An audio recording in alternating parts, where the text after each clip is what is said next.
My name is Isabella, and I'm a 28-year-old working mother. My husband Richard is a company employee, 2 years my senior, and we're about to celebrate our first anniversary. We met at a party I was invited by a colleague. Amidst many assertive people, Richard stood out as calm and kind, and despite being older, he had this adorable quality. The way he talked was different from other men who seemed rather sleazy, which put me off. In contrast, Richard would say things like, "My family is really close," or "That embroidery on your dress is cute. My mom loves stuff like this." His conversations were heartwarming, and he was the easiest person to open up to. At that party, I only exchanged contact details with Richard, and soon after, we started seeing each other and naturally progressed to dating. Before marriage, Richard lived with his parents. I've been living alone since I went to college, away from my parents. Living at home, Richard didn't have to pay rent, so despite being around the same age, his disposable income was much higher than mine. Richard loves to travel with his family and friends. We traveled together sometimes, but I couldn't afford it as much, so it was only on rare occasions. After marrying, we started living together in an apartment. It was Richard's first time living away from his parents. He seemed excited and happy about our new life, so I didn't sense any problems until he said, "This weekend, I'm inviting Mom and Dad over. Actually, from now on, they'll come over every weekend." What? Richard began inviting his parents over every weekend. Their house was just a short drive away. Occasional visits would have been fine, but frequent visits were a bit much. I thought they visited just recently. I asked casually, trying not to upset him. "Yeah, isn't it great? Their family after all." He didn't get the hint at all. Every weekend, I felt utterly helpless, dreading their visits. The issue with my in-laws coming over was the repetitive talk. "Richard is such a remarkable son. The pride of the family, ha ha ha ha." Hearing the same conversation every time was one of the challenges. My in-laws often come over on Friday nights and stay until late on Sundays, spending all their time chatting in the living room. I can't just leave, so I end up having to be part of these interactions. Since they are guests, I'm the one who has to host. On my precious days off, I'm expected to cook lavish meals, clean the house, and even take care of their personal needs, leaving me exhausted. It would be nice if my husband and in-laws appreciated my efforts, but instead they complain about my cooking. "Isabella, your cooking is somehow lacking. The drinks don't go down well with this." "Richard, are you eating properly? You look thinner." "It's okay, Mom, Dad. I often eat out during the week." All three of them criticize my cooking. I had noticed before we got married that Richard's family tends to have heavily seasoned food. During our dating period, when I cooked for him, I was surprised to see him dousing steaks and scrambled eggs with loads of sauce. I started worrying if my cooking was too bland, but I realized it was just Richard's taste, as he did the same even in restaurants. Still, it's frustrating to hear from my in-laws. "Isabella, you need to cook properly. Didn't you taste it? Is this how it's supposed to be? A wife who can't cook is no good. You need to improve, or it might lead to divorce." It's irritating to be told that my food isn't delicious. "Your seasoning is too strong, or maybe your taste buds are off." I can't just say, "I'll be more careful next time." All I can say is, so I started making the food saltier and providing extra sauces when they visit, which I don't normally do. I can't risk my husband developing high blood pressure. "Oh, today's meal is a bit better, I guess." It has improved a bit, just a bit. Their appraisal slightly improved. But when I tasted it, it was quite salty, and I thought to myself, what a family of tasteless eaters. Well, if they're satisfied with that, I suppose it's okay for now. However, things got even worse. One weekday, when I returned home tired from work, I found my mother-in-law, Emma, there. "I'm here to teach you how to cook." It was past 9 p.m. I have to get up early tomorrow, I thought, but my silent plea was ignored as Emma's cooking lesson began. Her cooking was, as I expected, laden with seasonings to an unhealthy extent. The soup was loaded with condiments, and the main dish was fatty meat with extremely heavy seasoning. "It whets your appetite, doesn't it?" Emma seemed delighted. Richard dug in like a boy, exclaiming, "This is it." The difference in our food values was terrifying, and I reluctantly tasted a bit of the meal. After that, Emma began visiting our home frequently. On weekends, my father-in-law, Joseph, would also stay over. It was almost like living together. It was exhausting. I reached my limit trying to accommodate my in-laws and desperately wanted at least 2 days off a week without seeing them. So I subtly suggested to my husband, "How about we go somewhere to relax?" He loves traveling, and I thought he would take it as a hint for a trip. As expected, he said, "Great idea, let's plan a trip."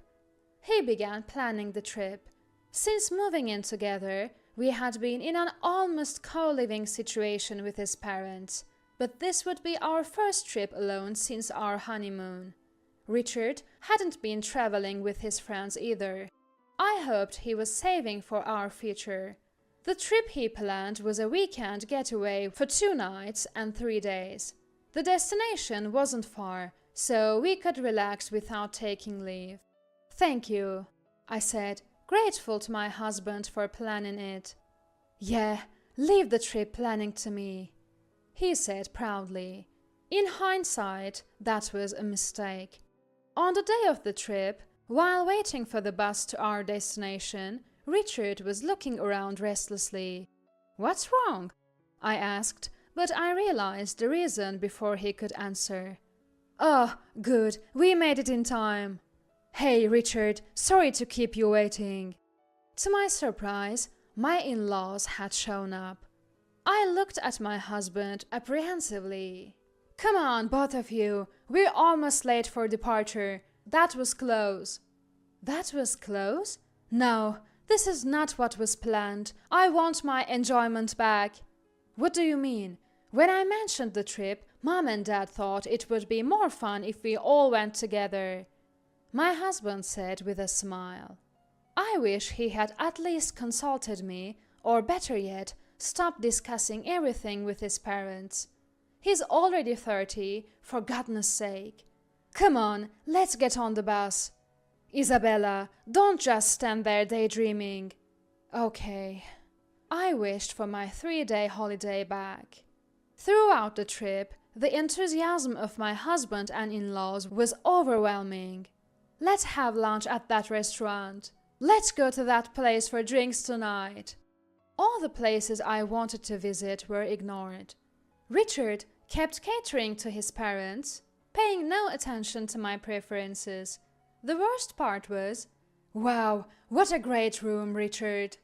It was a 4-person room. I had been looking forward to staying in a suite, but it was a different room. Unable to sleep due to their snoring, it was an utterly exhausting trip. Back at work after the trip, I let out a big sigh, and my colleague next to me looked at me in surprise. "Hey, what's wrong? You've got serious dark circles." "Really?" I checked in a hand mirror and saw severe dark circles, not just blue but almost like red blemishes. I hadn't noticed them in my rush to leave the house. Lately, I've been so tired that I haven't spent much time on makeup. I was shocked. Then my colleague whispered in my ear. "This is hard to say, but Isabella, your hair—" She pointed to a spot on my head. "What?" Afraid of what I might find, we went to the restroom together. Using the restroom mirror and my hand mirror, I checked the spot she pointed out and found a bald patch, the size of a coin. No way. I felt all my strength leave my body. A friend of mine had the same issue. "Are you stressed? Doesn't your husband notice?" My colleague helped arrange my hair to cover the bald spot, but I was truly shocked and didn't know what to do. Since it wasn't very busy that day, I left work early due to feeling unwell and stopped by the dermatologist before going home. I received medication, but it wasn't something that would heal quickly. The doctor said the cause wasn't clear-cut. However, I had already made up my mind. When my husband Richard came home, I brought up the subject. About the next trip we're planning. Richard seemed really excited about the last trip and was already planning the next one. He says it's just the two of us, but I'm sure his parents will end up coming again. So I tried a different approach. Can we take my parents along? If I said I didn't want to go, the trip would be cancelled, and his parents would probably end up staying at our house again. If I said I wanted to go out, his parents would join us. Yet, Richard hardly spends any time with my parents. He's only met them at the marriage introduction and the wedding.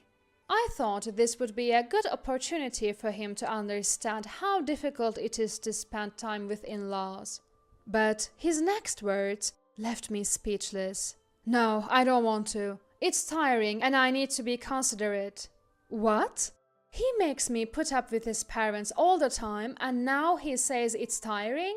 I was completely infuriated.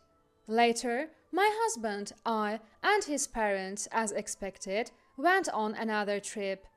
What place is this, I wonder? "Wasn't it expensive, Richard? Are you sure it's okay?" His parents seemed excited about the new destination, which was a bit further away than usual. "Well, this time Isabella planned it, so I'm not too sure," Richard replied to Joseph.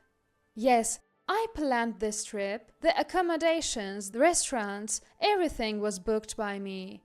Isabella, it's important to have fun, but don't spend too much, okay? Yeah, a wife needs to be frugal." Upon learning that I arranged everything, his parents started implying that I was careless with money. "It's okay, I got a good deal through an acquaintance." "Oh, I hope it's not too old or anything. And not a place with bland food. That would ruin the trip. I'm a bit worried about Isabella's choices." Ignoring their unhelpful comments, I led the way to our accommodation. It was getting dark, perfect timing for dinner.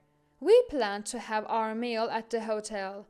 Upon arriving, Richard and his parents were astonished. "Is this really the place?" It was a splendid upscale hotel. "Yes, let's go in." I entered the lobby nonchalantly and completed the check-in. The room had a beautiful view of the sea, which would be even more apparent in the morning. I had arranged for the meals to be brought to our room. They were quite lavish courses. As the meal began, my in-laws were initially speechless.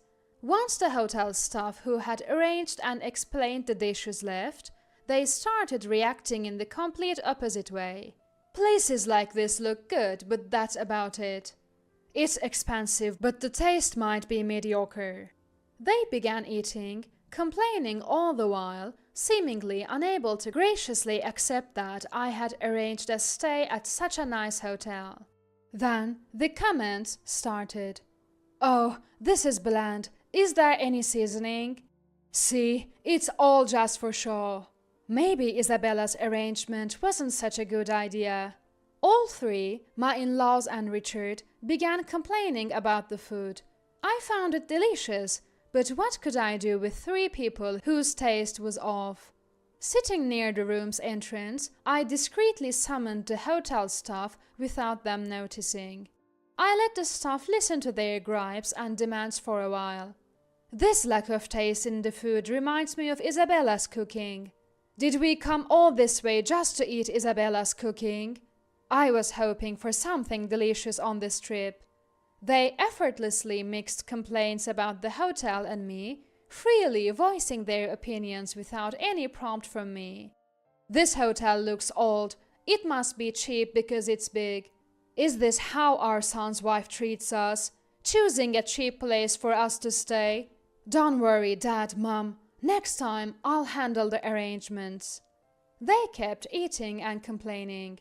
Then, "Excuse me," a voice from outside the door said. Emma, thinking it was the next course being served, cheerfully replied, "Yes, but it wasn't about the food. I understand there have been some dissatisfaction with our hotel." The man who appeared wasn't carrying any dishes. It was a man not holding anything. "Oh," Richard uttered, freezing up. The man continued, "I also heard there were complaints about my daughter." "Yes, the man who appeared was my father." "Oh, Emma looked confused and turned to Joseph. "Well, what a coincidence to meet here! Ha ha ha!" Joseph laughed nervously, but my father's expression remained stern. "If there's anything you're unsatisfied with, we can remake it or change to a different menu. May I ask what it would be?" My father calmly questioned them. The three, having pretty much finished their meals, seemed unable to respond. "No, nothing in particular," Richard replied. "Is that so? Earlier, my daughter asked me to listen to your requests, as you are important guests. So I was waiting outside. I apologize if our hotel's cuisine, which is relatively lightly seasoned, did not meet your preferences." When the three realized that my father had heard everything, their expressions changed to shock. "It's a joke. The food was actually very delicious. Just kidding around, you know, ha ha ha." Seeing Richard's forced laughter, my father said, "There's no need to strain yourself." Richard's face froze at this. I had called my father to discuss the stress caused by my in-laws, leading to my alopecia, and the lack of support from Richard. It was the first time I consulted him about my husband. My mother passed away early, and I didn't want to worry my father too much. Hearing my story, my father was furious. "I'm coming over right now." He was determined to travel despite the distance from our house to his. I told him about Richard's travel plans and the likelihood of the in-laws joining, so we devised this plan together. My father is a retired manager of a prestigious hotel, and still has influence there. As a child, I was often left at this hotel. Because of his late working hours and my kindergarten schedule, the hotel was my caretaker. I was doted on by the staff, helped with cleaning, learned cooking, and enjoyed delicious meals. So, my cooking skills are honed by this hotel. And I'm confident they are not as bad as my husband and in-laws complain. If this hotel doesn't suit you, please leave. If you are a burden to my daughter, I'll cut off ties," my father said sternly to Richard and my in-laws. "How can you say that? Tell a guest to leave?" My in-laws were furious, but another staff member came in and cleared their plates. They were stunned by this.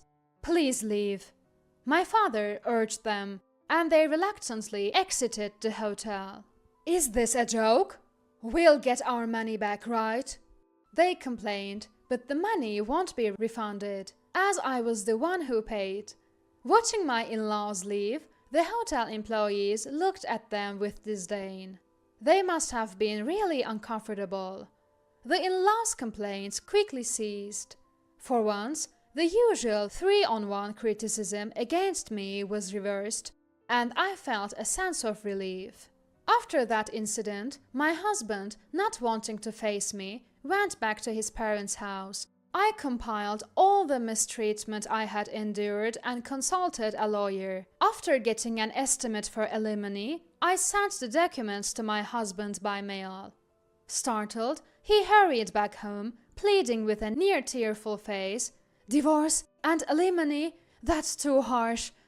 But when I asked, "Do you have a solution then?" he stuttered, unable to answer. It was clear he would never prioritize me over his parents.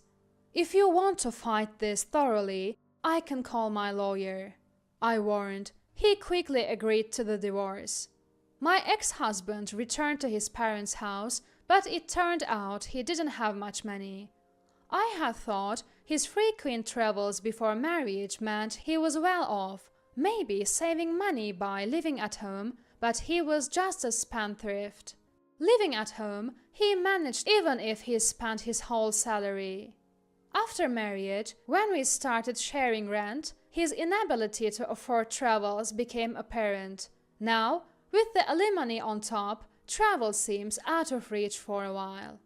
Neither my ex-husband nor his parents are likely to travel anytime soon.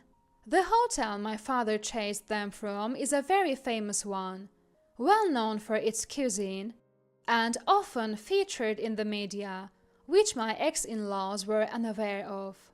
The inn of my ex-daughter-in-law's father is terrible. The food is awful. And so on, they kept saying at family gatherings, apparently embarrassing themselves. "Isn't that the wonderful hotel? Oh, your family, right? Tasteless, aren't they? How's your blood pressure? Better be careful," they were told. I heard this from a close relative. Though I divorced in my 20s, my alopecia has healed, and I'm living happily and healthily. I cook and eat what I like, feeling much better physically. This year taught me that forcing myself to adapt is harmful. While it's natural not to share all values, I've learned to avoid marrying someone imposing and overbearing again. My mother-in-law casually broke the news to my stunned self. "We're going to be living together now. We just remodeled it into a duplex for convenience. The property is in your name, right, Emma? Sorry to bother you, but could you please cover the $80,000 remodeling bill?" My mother-in-law and husband laughed triumphantly. Witnessing this, I, filled with resolve, was about to confront them with the truth that even my husband didn't know, along with the evidence. I am Emma Davis, 26 years old. I live a bit away from the downtown, in a nature-rich area, and work an office job while drawing illustrations as a hobby. Lately, I enjoy uploading my drawings on social media and reading the comments on them daily. I have a husband who is 3 years older than me, and we're enjoying our married life in a favorite old farmhouse that we bought right after our wedding. But there has been a visitor to this house once a month since we got married, who always gives me a headache. "Emma! Emma! I'm here! Please open up quickly!" Hearing the persistent banging on the sliding front door, I rushed to it. "Ah, mother-in-law, I'll open it right away," even though there's a perfectly good doorbell right next to the door.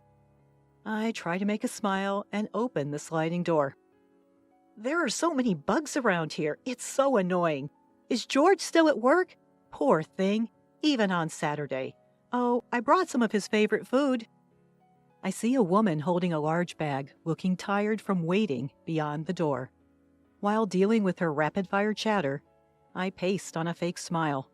The once-a-month visitor is my husband's mother, that is, my mother-in-law. My husband being an only child, she insists on taking care of him even after our marriage, and to my gratitude, she even instructs me on house chores. The last time she came to our house, she rearranged all the food in the fridge, and I had to start the next day's breakfast preparation from hunting down the ingredients. I recall my husband repeatedly telling me before we got married, "If my parents ever need care, we'll live together. I want you to understand that. I'm disappointed to think I might have to give up this beloved old house when the time comes, but I've come to accept it. What bothers me more is the thought of living with this mother-in-law 24/7. Sorry for my husband. It fills me with a bit of gloom. Fast forward 2 years into our farmhouse married life. I heard my husband that my father-in-law had slipped on the stairs at home and broke his leg. They will need our help from now on. Let's live together, just as we discussed before our marriage. Yes, I'm worried too, so I think it's a good idea. Can I continue my drawing hobby? I was worried about my father-in-law's health, so I agreed without hesitation to move in together. However, I was anxious that being caught up in housework and taking care of my in-laws might rob me of the time for my hobby of drawing. Whether he was aware of my anxiety or not, my husband just said, "I want you to prioritize the house," and left the room, headed to his office.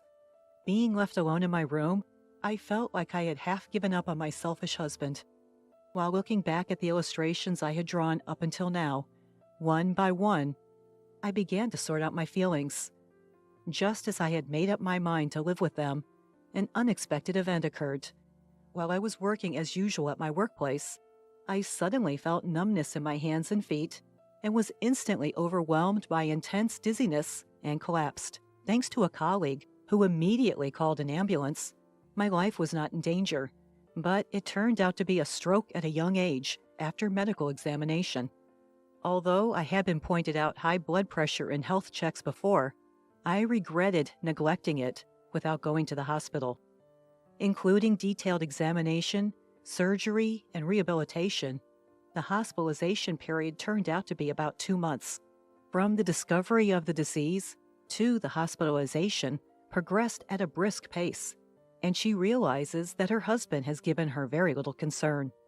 After being diagnosed with a stroke at a young age, I took out my phone with trembling hands and called my husband right away. The only thing I could hear from the phone was a disappointing voice saying, "I see, so the living together will be postponed, huh?" I couldn't respond to the fact that he was worried about the future life at my in-laws' house, not about my body. Since my father-in-law is still in the hospital with a fracture, there was no need to worry about caregiving, which was a blessing in disguise that I could focus on treatment. Also, since we don't have children, there's no need to worry about that. Suddenly, the face of my mother-in-law, who always says, "I want to see my grandchild's face soon," every time we meet, pops up, and as if to shake it off, I picked up the sketchbook nearby. Recently, I've been too busy preparing to live with my in-laws and going through examinations since I collapsed to have time for my favorite illustrations. Once I start living with my in-laws, I'll probably lose even more time to draw. I decided to think of this hospitalization period as the last free time that God has given me, and decided to fully enjoy my hobby. When this period is over, I decided in my heart to do my best for my husband and in-laws, whether it's housework or anything else. The 2-month hospital stay ended in a flash, and finally, the day of discharge. My husband casually asked if he should come to pick me up, but I wanted to spend some time alone until I got home, so I declined, feeling a bit guilty. While I was in the bus, I saw the familiar landscape outside the window and realized that I was already near home. The sunlight hitting the beautiful green leaves was dazzlingly sparkling, making me feel indescribable as I thought, this is goodbye to this rich, natural place. Since my in-laws' house is located relatively close to the city center, my life will change drastically from now on. Feeling a little lonely, I slowly got off the bus at the familiar bus stop. As I was heading towards my soon-to-be farewell home, I suddenly stopped in my tracks at the sight that appeared before me. There was supposed to be my favorite old private house here, but instead, there was a house I had never seen before. Since I had been in the hospital for about 2 months, I checked the position of the surrounding buildings and the way I came, wondering if I had mistaken the location. But it was not a mistake after all. There's no use wandering around, so I timidly pressed the intercom of the house. Then a familiar voice said, Yes. The voice was undoubtedly my husband. Still feeling confused, I quietly answered, "It's Michelle," to the intercom. The front door creaked open, and my husband in his casual attire came out. "Aha, welcome home. You came home earlier than I expected. I had the day off today. I could have picked you up." "George, what happened to our house? Why has it changed so much?" I interrupted my husband, who seemed relaxed, maybe just woke up, his hair mist, to ask my question with a sense of disbelief. However, disregarding my anxiousness, George only responded with a vague, "Huh? What's up? What happened?" without intending to answer my question. Just then, I heard laughter coming from inside the house. Thinking it couldn't be, I pushed past my husband and headed toward the living room. When I opened the unfamiliar door leading to the living room, I saw my mother-in-law lying on the couch watching TV. She was clutching her stomach and laughing while watching the TV screen. Why is my mother-in-law in this house? "Oh, Michelle, welcome back. Hospital stays can be long, but don't worry. I took care of the house while you were gone." I wonder what this house stuff my mother-in-law is talking about. Could it be chores? Or, with an overwhelming bad feeling, I pressed my mother-in-law on why the old house had changed so much. Without showing any sign of guilt, she blurted out, "Well, we're all going to live together, right? So I just remodeled it into a duplex to make it more comfortable." The phrase, "just remodeled it into a duplex," kept replaying in my mind. My mother-in-law was always the type to interfere with our life, but I never expected her to remodel our house without permission. Moreover, weren't we supposed to start living together in my in-laws' house, which is closer to the city center? Every time my mother-in-law visited the old house here, she used to complain about the bugs and the short walk from the station. Despite that, why? A lot of things have changed. Oh, and there's something else important I have to tell you. Turning off the TV she had been watching, my mother-in-law whispered to me with a grin, "The remodeling cost a bit. I believe the title to this house is under your name, Michelle. I'm sorry, but could you handle the payment?" Chuckles, not a hint of apology in them, my mother-in-law said, "It's $80,000. And her smile deepened. Remodeling cost? The title to this house? $80,000? The unexpected words felt like a punch to the head, and I felt my legs are shaking. I can't even find the words to reply. While I was staring at her, mother-in-law, who was stunned and laughing fearlessly, my husband, who was at the entrance, opened the living room door and sneaked in. The moment I saw him, my feet naturally headed towards him, holding a faint hope that he would surely be on my side. I relayed to my husband exactly what my mother-in-law had said, clinging to a desperate hope for his reaction. But all I received from him was a cold response. "Well, that's about right. Take care of it, will you?" That's right. That's the kind of man he is. When I collapsed from a stroke, he was more concerned about our living arrangements than my health. He's a man who will stop if his mother says green means stop, and will go if she says red means go. A man who always thinks his mother is right. The discomfort and dissatisfaction I'd felt toward my husband escalate once it flooded. I was done.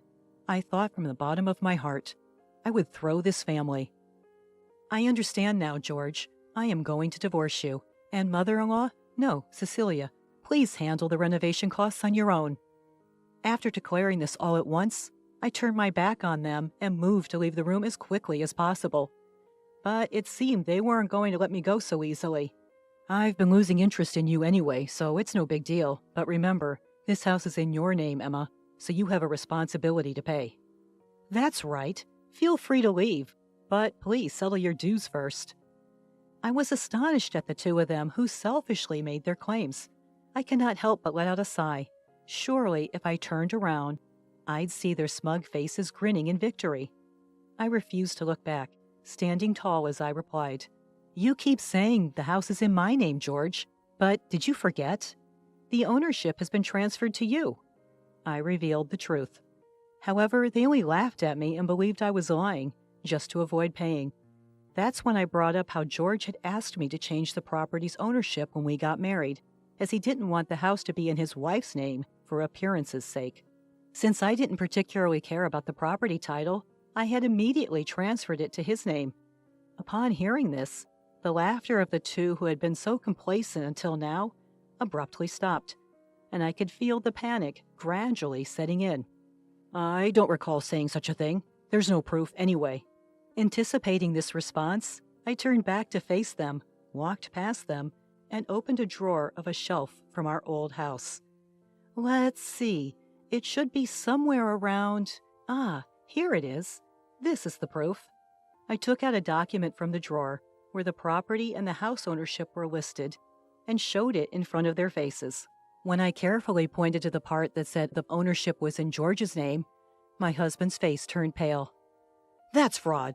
I never thought you'd actually do it, and I definitely can't pay such a huge sum of $80,000. I was disgusted with my husband, who started yelling as soon as he realized the payment obligation was on him.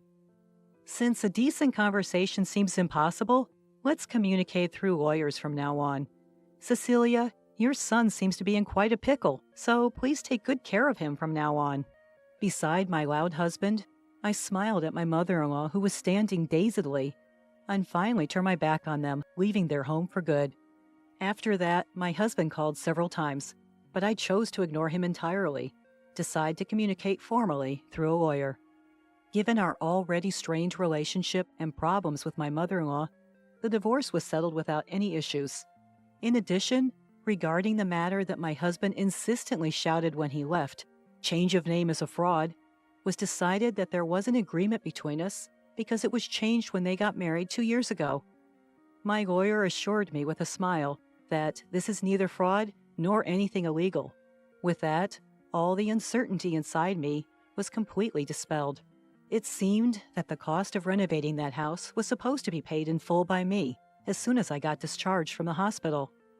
Wanting to applaud, I now appreciate the well-crafted, spiteful act of pushing me into hell just after I had endured surgery and rehabilitation and finally got discharged due to illness. In the end, since the house was in my husband's name, it was his duty to make the lump sum payment, and he ended up strangling himself. In addition, I was able to secure alimony after the successful divorce. My husband, who had been hit with a claim for a total amount that he could not possibly pay off, had either borrowed money from dangerous places or hadn't. While I was fighting with my husband and mother-in-law, I received an apology from my father-in-law, Bob, who had been hospitalized with a broken leg, saying, "I'm sorry for my wife and son's behavior." Of course, it didn't seem that Bob was involved in this matter. However, there's no denying that for 2 years after our marriage, he had ignored his wife and my cold husband. After replying briefly to Bob's message, I decided to cut all ties with that family and start a new life. Since then, my health has gradually improved, and I was able to return to work. When I was married, I used to draw illustrations while being mindful of my husband's gaze, but now I can immerse myself in it as much as I want, whenever I want. Originally, I was just drawing as a hobby, but now I get job offers from the social networking site where I post my illustrations, and I now spend more time drawing for work than for pleasure. Now I'm heading to see an old farmhouse in a somewhat rural town. My current dream is to buy this old farmhouse with the alimony from my husband and my savings, and to open an art studio. Today, I'm about to take the first step towards this dream. On the bus, as I gazed out at the scenery, I found myself recalling that day. The day I left the hospital changed my life forever. The abundant natural scenery outside is the same as that day, but my feelings are clear, and I'm excited about the new life that's about to begin. The leaves on the trees, illuminated by the sunlight, look so bright that they dazzled. As a doctor's wife, you ought to dress properly. That's what my sister-in-law said to me, looking down on me. I guess to her I'm a lesser being. My name is Emily, and I work as a nurse in a general hospital. I met my husband, Ethan, at this very hospital 5 years ago. He was a medical intern back then, and as we cared for each other amidst our busy schedules, we grew close and eventually started dating. Although we often couldn't find time to see each other due to work, after 5 years of dating, he proposed to me this year. Ethan comes from a family of doctors. I wonder if they'll accept me. Today, we're visiting his parents to formally announce our engagement, and I can't help but feel anxious and a bit weak. Hey, have confidence in yourself. After all, I chose you. If anything happens, I'll be there for you. Ethan reassured me, and I felt a bit relieved. Ethan's father runs his own practice, and his brother is the successor. His mother and sister-in-law are homemakers. Even Ethan's aunt and uncles are doctors, making it a typical family of medical professionals. On the other hand, I lost my father at a young age and was brought up in a single-mother household. Wanting to become independent as soon as possible to help my mother, I decided to become a nurse. I studied at a public university thanks to a scholarship. I'm grateful to my mother who raised me, but I'm worried about the inevitable comparisons that'll be made. Having heard about how strict his parents were, I was incredibly nervous by the time we arrived at Ethan's house. To add to that, not only his parents, but also his brother and his wife and other relatives were there, as Ethan had announced he was bringing his fiancée. After introducing myself to each one, I bowed deeply. "So, Emily, what do you do for a living?" asked my mother-in-law, noticing my anxiety. "I work as a nurse. I met Ethan when he was a medical intern." As I spoke, Amy, the wife of Ethan's brother, interjected. "A nurse? Are you aiming for a more privileged marriage?" she asked, with a hint of mockery, which caused me to shake my head frantically in denial. "No way, that's not it at all." As I tried to explain myself, Ethan's uncle muttered, "There are nurses who aim for medical interns." An uncomfortable silence fell over the room. "What about your family? What does your father do?" Amy asked, and my voice faltered. "My father passed away when I was young." Seeing Amy's knowing look, I felt lost for words. "So you were raised by a single mother? I've heard of women who marry doctors for money," she said with an exasperated sigh. Ethan, sensing my distress, raised his voice in frustration. "Amy, isn't it rude to say such things at our first meeting? Emily is a hard-working person. She didn't want to burden her mother, so she put herself through public university. I've never seen a nurse as dedicated as her." His words made me blush. Amy apologized with a smile, but her eyes didn't hold any warmth. "I'm not ashamed of being raised in a single-parent household, and I certainly didn't marry Ethan for his money. But feeling unable to stand up for myself, I was on the verge of tears. Then Ethan's quiet father spoke. "It's impressive that you made it to a public university. Our sons weren't the sharpest tools in the shed. Well, we basically bought their way in with money." He said it with a straight face, but it was clear that this was his father-in-law's idea of a joke. Ethan and his brother-in-law had always been top performers since their school days. "You know, neither my brother nor I have fully grown up yet." With this exchange between the father-in-law and Ethan, the tense atmosphere loosened. Speaking of not growing up, Amy, Ethan's sister-in-law, seemed to be stuck in her parents' shadow. The brother-in-law shot a quick glance at Amy and made a sharp comment. Amy apparently graduated from a prestigious all-girls school. It's a school where, even without much academic achievement, one could enroll if they had enough money. She came from a wealthy family, and her marriage to the brother-in-law was arranged, it seems. His comment must have rubbed her the wrong way. Amy glared at the brother-in-law. "Don't be rude. By lineage, I outrank you. Don't compare me with a child from a single-mother household." She then turned her harsh stare towards me. I had heard from Ethan that the brother-in-law and Amy didn't have the best relationship. Amy's high and mighty attitude apparently irked the brother-in-law. What's more, for some reason, Amy had suspicions about her husband's fidelity and would throw fits. She suspected that one of the administrative staff at the clinic might be his mistress and kept blaming the brother-in-law. The clinic where the father-in-law is the director isn't that big. There are only about 3 administrative staff. Though all 3 of them are young and attractive, Ethan insists that his brother wouldn't be foolish enough to get involved with an employee. Apparently, she misinterpreted some business emails between him and the staff. I never expected to witness a marital spat upon first meeting them. While I was feeling flustered, my mother-in-law stepped in to help.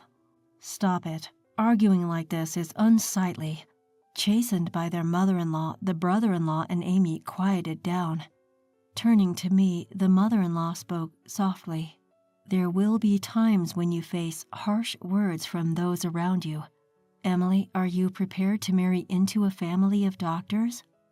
Faced with her question, I nodded firmly. There had been plenty of times when I was envied by senior nurses after starting to date Ethan. Ethan also experienced teasing from his colleagues about dating a nurse.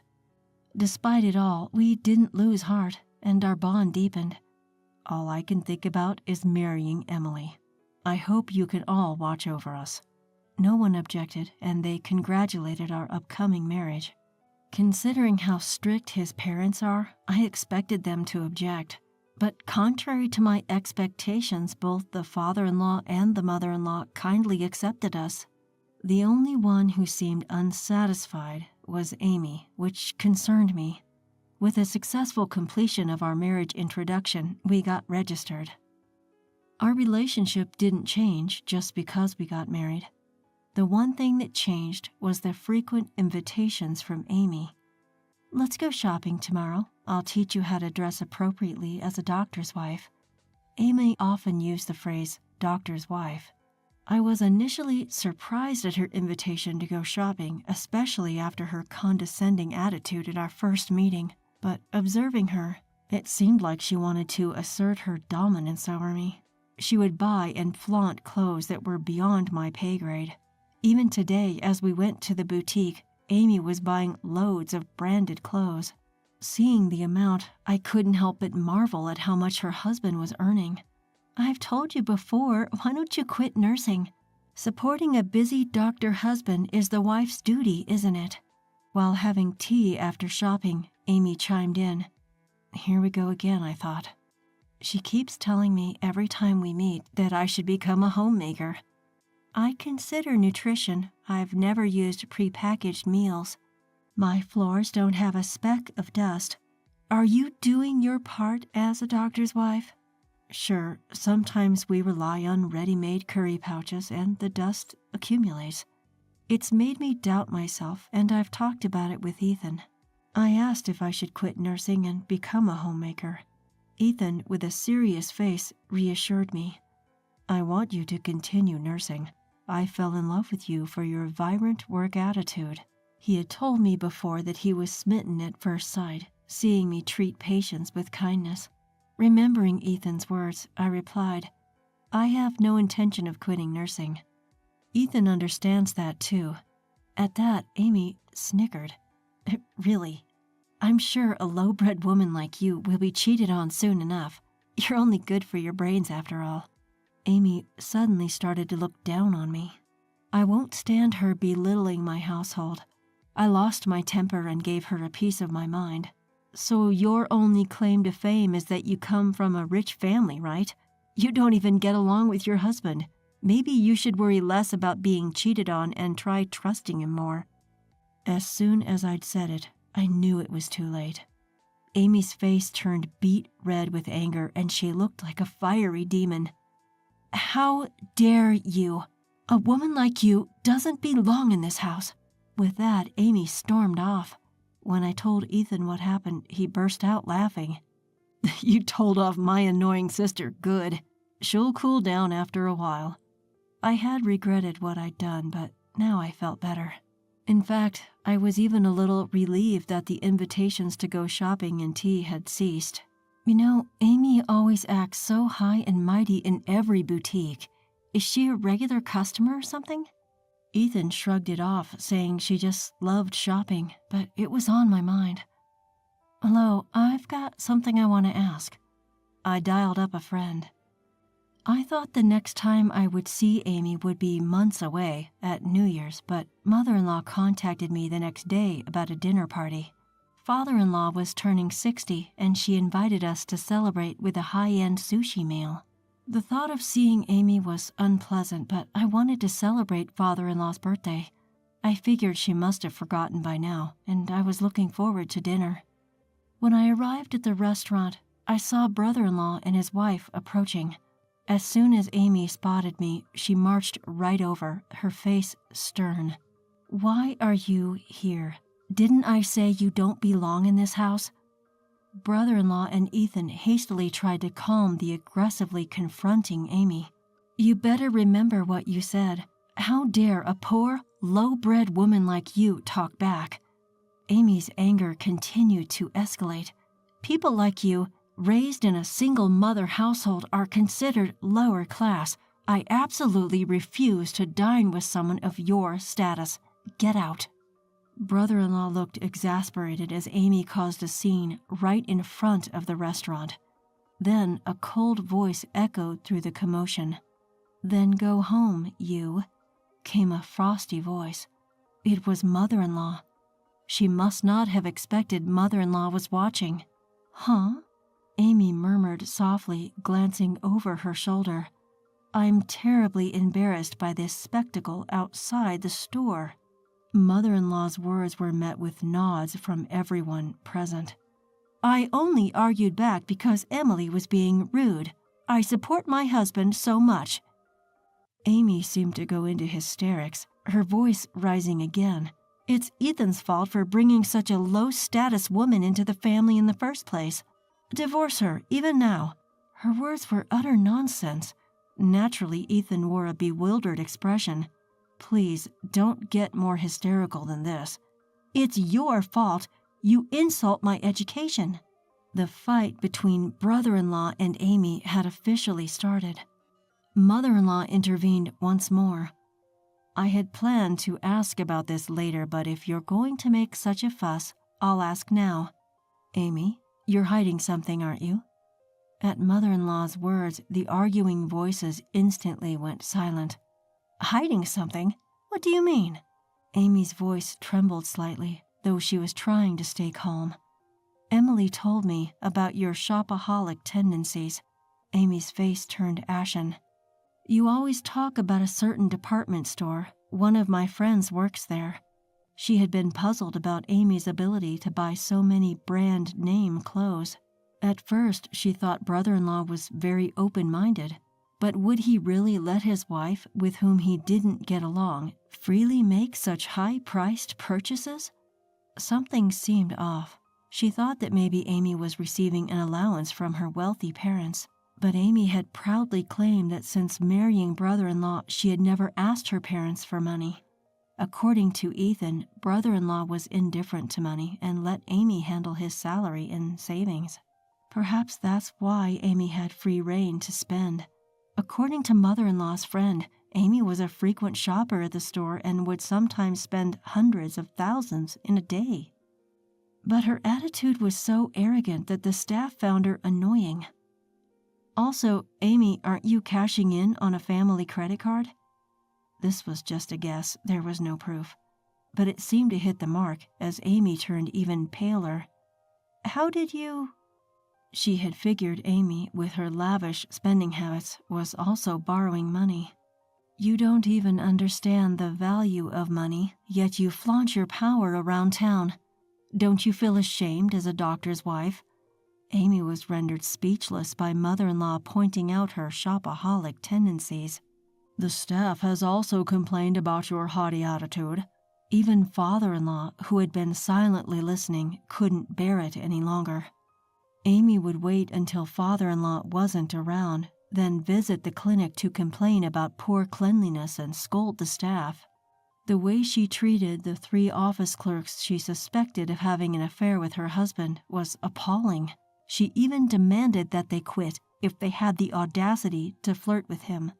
Upon learning the real situation, her father-in-law feared that the staff would quit if things continued this way. When my brother-in-law discovered that she had been squandering money, he was livid. "How much did you borrow? Tell me everything." Amy just stood silent, not even bothering to apologize. Seeing this, her husband's patience snapped. "You high and mighty woman, I want a divorce. Pay back all the money you've spent." Amy, who didn't expect a divorce, desperately pleaded that she didn't want to split up. But nobody, not her in-laws, nor her husband, nor Ethan, was willing to listen to her. Then she turned to me with a plea in her voice. "Emily, as a fellow wife, you understand how I feel, right?" I couldn't help but laugh at her audacity. "Are you asking for help from a woman you've always looked down on because of her social status? Why don't you ask your wealthy parents for help?"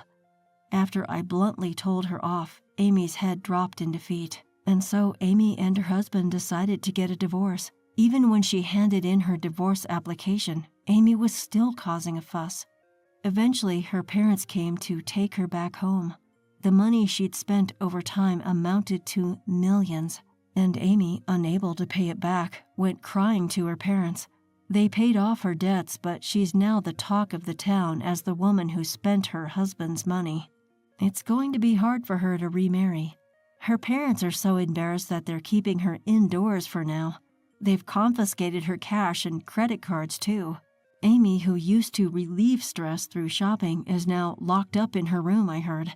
I never really understood why she tried to assert dominance over me, despite coming from a wealthy family. Her brother-in-law once told me that Amy had an inferiority complex about her education. She was irritated when I, a clever woman with a degree from a public university, was praised by relatives for marrying Ethan. Seeing Amy, I understood that being rich doesn't necessarily mean being happy. Then I had a question for my mother-in-law. "Why did you allow me to marry into your family? I thought marrying into a doctor's family required a good family background." Upon my hesitant question, my mother-in-law answered with a smile. "Actually, I also married your father-in-law, a medical intern back then, when I was a nurse, before our children were born." She said she had faced a lot of opposition to her marriage from her family because she was a nurse. She didn't want her sons to experience the same hardships, so she arranged a marriage for her eldest son with a girl from a good family. However, her eldest son, who married Amy, didn't seem happy at all. He looked more like he was tired of married life. That's why she wanted her second son to be with the person he loved and was willing to approve it from the beginning. It was a surprise when my second son brought home a nurse. It seems blood doesn't lie, huh? My mother-in-law and I shared a chuckle. From then on, I worked as a nurse in my father-in-law's clinic. I guess he hired me because he liked the strength I showed by not letting Amy's nasty comments get to me. My salary is higher than before, and working close to my beloved family makes me feel really blessed. What's this whole mother-in-law and daughter-in-law conflict people talk about? I've never felt it personally. Are there really such mean mothers-in-law out there? I get along great with Ethan's mom. Whenever I visit, we cook together and have a blast. If anything happens, I know Ethan will have my back. Ethan just proposed to me. My name's Zoe. I'm a 26-year-old office worker. I met Ethan in a college club, and we've been together for 8 years. Maybe that's why I get along so well with his mom. Back in college, we both aimed to join a major corporation. Ethan was so determined to join that famous company, and I took the chance too. Job hunting was tough, but we both made it in. We hugged and celebrated. But since then, our busy jobs meant we couldn't have many relaxed dates. We just wanted to support each other more than anything. That's when Ethan proposed. After 8 years, we felt inseparable. I was over the moon. We visited each other's families, and all that was left was the wedding. Then, one day, Ethan's mom, who was supposed to live with his brother Liam, asked to move in with us. I was taken aback. "We never discussed living together. What about my parents?" I said. Ethan tried talking to her, but she wouldn't listen. She had her reasons. "After your father passed, I couldn't do much for Liam. He didn't go to college, and without a high school diploma, he can't get a job. Ethan, you're all I have. You might as well be my eldest. What? Liam's there with you. We can help financially. I want to live with both Ethan and Zoe. Families support each other. I love you, Zoe. Mother-in-law, but... After discussing, we agreed to live with her until Liam got married. After the wedding, we moved in. But what awaited was the classic mother-in-law and daughter-in-law conflict. I was sure we'd be fine. The next morning, I woke up at 5 a.m. to find her already making breakfast. I rushed to the kitchen. Good morning. I'm sorry I'm late. Let me help. You sleep in so late. I've already made breakfast and Ethan's sandwich. Women should wake up early and handle the house. What kind of upbringing did you have? Her words stung. I was shocked. What should I do? I was surprised from the first day. I was in a state of panic, not knowing what to do. What should I do in times like this? My mind went blank, and I said, Mother-in-law, I'm sorry, what should I do? You need instructions for everything? And you work at such a big company? Maybe you got in by luck and were about to be fired. That's why you rushed to marry Ethan. That's not true. We wanted kids, and I wanted to make things easier for you. Easier? I woke up early because there's one more person, and you're still sleeping. It's more work. I'm sorry. I don't like you. Don't defy me. Got it? What? Defy me, and you'll get a divorce. That's it. I faced the classic conflict I never expected. Every day was filled with her taunts and sarcasm. The dream life I had envisioned vanished before my eyes. I was exhausted, constantly trying to keep Ethan's mom in good spirits. We'd only been married for 3 months. I wanted to talk to Ethan about it, but he was always too tired from work and fell asleep immediately. I thought I'd have a chance when he got home. One day, as Ethan was changing in the bedroom, I brought up the mother-in-law issue. But Ethan dismissed it. Come on, Zoe, you're probably just misunderstanding. There's no way my mom would act like that with you. Anyways, I'm starving. Let's eat. I shouldn't have been surprised. In front of Ethan, mother-in-law was always the perfect mother. But behind closed doors, she was a nightmare. She'd constantly threaten, defy me and you'll get a divorce. Where did our feelings fit into all this? I grew distant from Ethan, feeling more and more isolated. One day, at my wit's end, I finally snapped back at her. You keep saying defy me, and you'll get a divorce. Fine, let's do it. What? Wait! A few days later, we divorced. Mother-in-law was shocked. She had always seen me as a servant, someone who'd do anything for her. Clean, do the laundry, make the bed, wax the floors, and when you're done, go shopping and prepare lunch. I want a roast beef sandwich today. After that, give me a 2-hour massage. Got it? Defy me and you'll get a divorce. I regretted not continuing my job. Still, I couldn't let go of my feelings for Ethan. I believed that I could build a happy family with Ethan. One day, as I was packing to leave, Mother-in-law entered the room, looking anxious. What are you doing, Zoe? I'm leaving. I'll have movers pick up the rest later. This is a joke, right? It's no joke. You said if I defied you, we'd divorce, so let's do it. You're being so childish. It's obviously a joke. A joke? Stop messing around. I've had enough. Let's divorce. It's ridiculous that your mother even has a say in this. Well, I mean, it's just that I'm not your mother's servant, you know. I never treated you like that. You're just misunderstanding, Zoe. Every single day you let this happen and you call it a misunderstanding? Is this the kind of family your mother wanted? Wait, it's just... I've struggled raising our 2 sons. When Ethan got married, I thought I'd let out all the pent-up feelings. I've felt this way for a long time. You wouldn't understand since you don't have kids.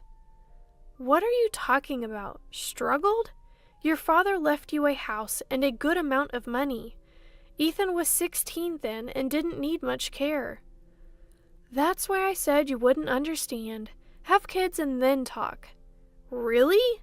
But taking out your frustrations on your daughter-in-law is wrong. Was I chosen just to be your stress reliever? Is that why you were nice to me? Of course, it's always been this way. A daughter-in-law shouldn't defy her mother-in-law. That's tradition. I quickly packed and left the house. She still insisted that what she did was right and told me to understand her struggles. If this is what family means, if being treated this way is what family is about, then I don't need such a family. I'm content with my own life. I calmed down at a nearby park and then went to my parents' house. The moment I saw my mom, I burst into tears. She felt so warm. Zoe, what happened? Just wait a moment. She quickly made me a warm coffee. Drink this and calm down. This isn't like you. After calming down a bit, I told her everything. Why didn't you tell me sooner? I didn't want to worry you. You always care about me. Silly girl, I'm always here for you. Just relax here. Maybe it's best to divorce. Life has its ups and downs. I cried like a child. She hugged me tightly. I wished I could be a mother like her. The more I thought about it, the sadder I felt about Ethan not supporting me. Even if we had a good relationship with his mother, he never listened to my concerns.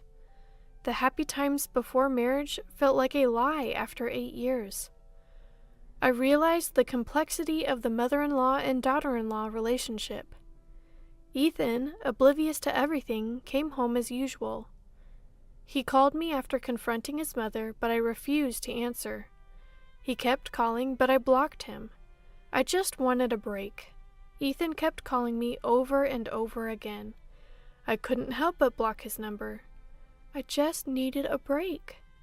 That night, I enjoyed the creamy stew I made with Mom and went to bed early. When I woke up the next day, I was surprised it was already past 8 a.m. Rushing to the kitchen, Mom greeted me. Did you sleep well? I slept like a log. It's been a while since I had such a good sleep. Zoe, how about we go to a pottery class today? A pottery class? Today? It's a new place nearby. They let you join even for just 1 session. I've been wanting to make a vase. Thought it might be a good distraction. I decided to spend the day out with Mom. The pottery class was more engaging and fun than I expected. For that moment, I completely forgot about yesterday. Later, Mom and I had a late lunch and did some shopping. Helping with dinner, I realized it had been a while since we spent quality time together. During college and my early working days, I never really cooked with Mom. She looked genuinely happy, probably trying to cheer me up. A few days later, a letter arrived for me. Ethan's name was on the back. I opened it immediately. To my shock, it was divorce papers. I couldn't understand why Ethan would do this, but part of me felt relieved. I felt bad for not answering his calls, but sending divorce papers was a bit much. With no lingering feelings, I decided to fill them out and submit them to City Hall. Is this how breakups go? I started to think Ethan was just like my mother-in-law. What happened to those happy 8 years? As these thoughts consumed me, my phone buzzed. It was an email from Ethan. I hesitated but opened it, and there, the email painted a picture of Ethan completely under mother-in-law's control. She had manipulated him, blaming everything on me. I was shaking. Could this really be happening? Had mother-in-law cried to Ethan? My head was spinning. Ethan's message. I always believed in us. It hurts to be betrayed like this. Left me conflicted. It was clear mother-in-law was behind this, but my feelings remained unchanged. The realization of mother-in-law's true nature was terrifying.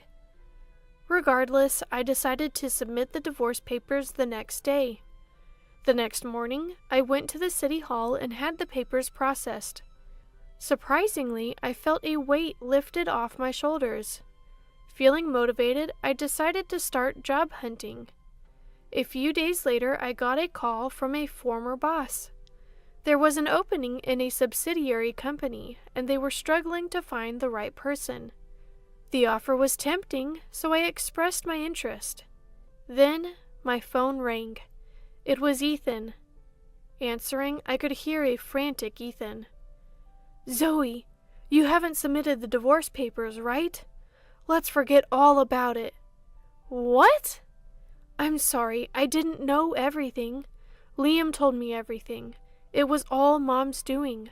Liam knew about her true nature, but couldn't intervene because he feared she'd kick him out.